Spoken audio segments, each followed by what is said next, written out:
joy and blessing to be sharing this morning and the walks we're going to partake in later on with so many people that are equally passionate about the land and conserving it and their purpose on it and within it. So thank you for having me here today. So my story starts right here in the Monadnock region. I was born in Keene, blessed to be born into a family of dairy farmers who have, a very passionate perspective of the land. And my grandparents in their 80s in West Swansea probably grow the largest garden in the region who are not still actively agricultural farmers. And much to my aunt's chagrin, because she does all of the canning and freezing for that. So from a very young age, I was immersed in nature. My father would take us, my four siblings and I, on what he called nature walks. And all over the region. I've hiked Monadnock more times than I can even count, and gotten to all sorts of really interesting situations with my siblings while I was up there. I was like, one time my siblings and I used to go on what we would call cliff scaling adventures before bouldering was a term and rock climbing technology, or terminology, at least my awareness of it. And my younger sister managed to follow a crackdown to its end, much to her chagrin, when she slid all the way down the rest of the face onto a ledge and was saved by a bush. I gave her a little bit of heck for that. I said, please don't go doing things like that without the rest of us there. But I remember all of these really fabulous adventures as a child with my family. I remember going on a really hilarious canoe trip, probably one of the first that my dad took my younger sister Heather and I on the Ashwheeler River, back behind the old Knight Farm Dairy, my grandparents' farm. And as we're going down, my dad is recounting all of his memories of this space and the land, because that was his backyard growing up. And we come across this very large tree across the river, and my father says, "Oh, well, I wasn't here the last time I canoed down this river." And he's like, and I'm like maybe 4 or 5 at the time, and I'm like, okay, well, how's this gonna go down? And Dad says, "Everyone in the back of the canoe!" And climbs out of the boat, drags the front end of it across the log, and he says, "Okay, everyone in the front of the canoe!" And my sister and I scramble to the front of the canoe, like, oh, it's a little precarious. And then he pushes the back end off, jumps in, and down the river we go. And my pregnant mother met us a few miles later down the river to pick us all up and ask us about our experience. I remember I still, to this day, know the difference between a red pine and a white pine, as my father showed me in our backyard. And he says, "You see all these needles in the cluster? You see how they come to that little spot in the base?" He says, "You know how to tell the difference?" I looked at him, I said, "No." I was like 6, 7 maybe. He says, "Well, a white pine has 5 needles in its bunch, and white has 5 letters to the word." And I said, "Okay." And those are just some of many, many stories that I have of my youth and the joys of living closely with the land. We had a stand of hemlocks in our backyard as a kid. I was the girl who grew up in corduroys and jeans. I had a hard time, proper etiquette and skirts. And part of that was because, my sisters and I would play out in the yard, and those hemlock trees were our houses. And every branch in that tree was a different room in your house. And so we would invite one another over to our houses and spend most of the afternoon in these trees. And those experiences were, further instilled in me with programs in the area that the Harris Center offered when I was a child. They would come to Fuller Elementary, and I still, to this day, for years, I remembered her name.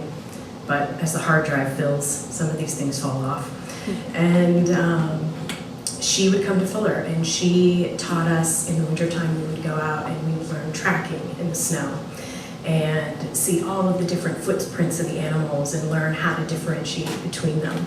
And in the spring, she would take us out to vernal pools, and we would learn about the salamander and the frog egg masses and see the fish, and just really, that curiosity as a child. What is this, and how does it work? And it's programs like that and the knowledge and the passion of my family, my father in particular, that really fostered and instilled this love of nature.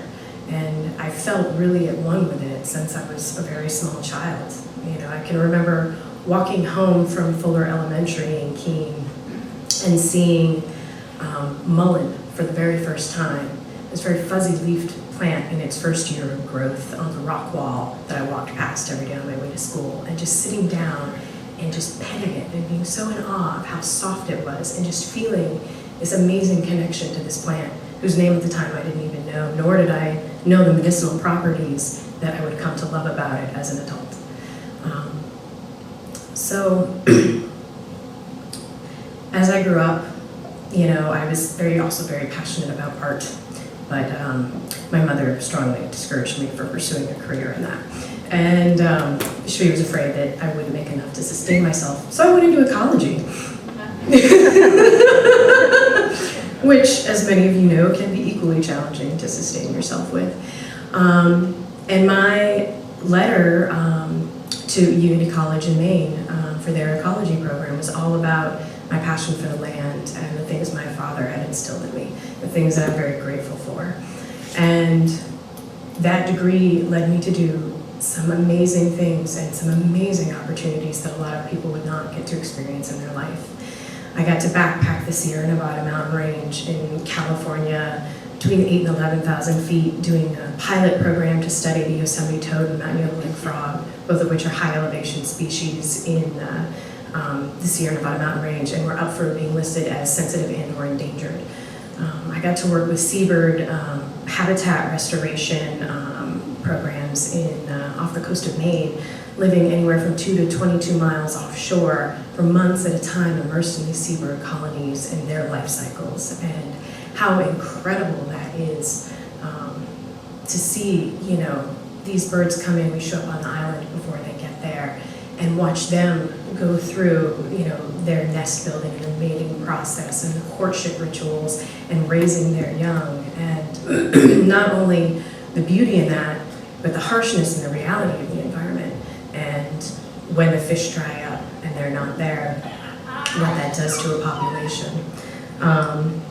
And how heartbreaking that work became for me. And prior to my last season doing that work, I had the blessed opportunity to go to Costa Rica and work with a Peruvian medicine woman.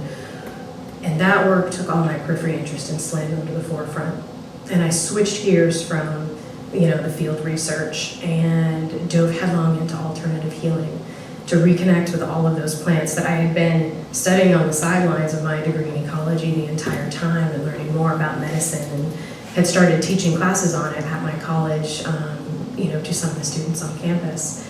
And bringing this all full circle, ended up out in California, studied with a lot of healers out there, and had a really incredible time in the redwoods.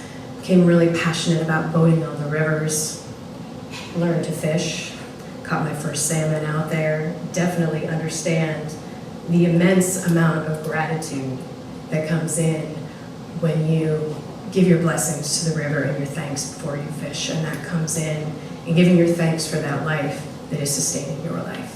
It's a beautiful process. And my family called me back after 5 years in California. They said, "When are you coming back? You've been gone too long." And I said, "All right, it's time." I moved back to the area that I grew up in. And growing up here, everyone always said it's an amazing place to raise kids. It's an amazing place to have a family. And when I left as a teenager, I was like, yes, someday I will come back, but right now I must explore. And I've taken all of that knowledge that I have learned along the way and come back to my stomping grounds. And I'm amazed at what I find here.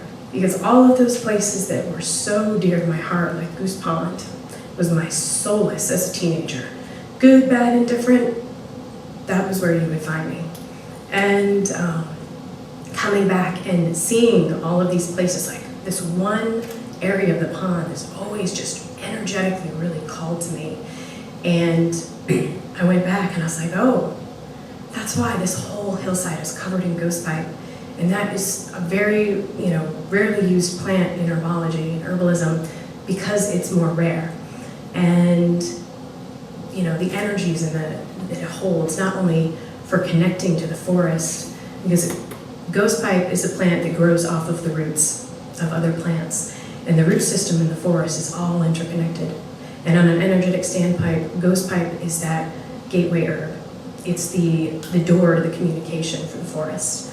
And it's no wonder I was drawn to that area. the massive 4-foot quartz boulder, and quartz energizes your entire being and helps balance and reset your energy systems.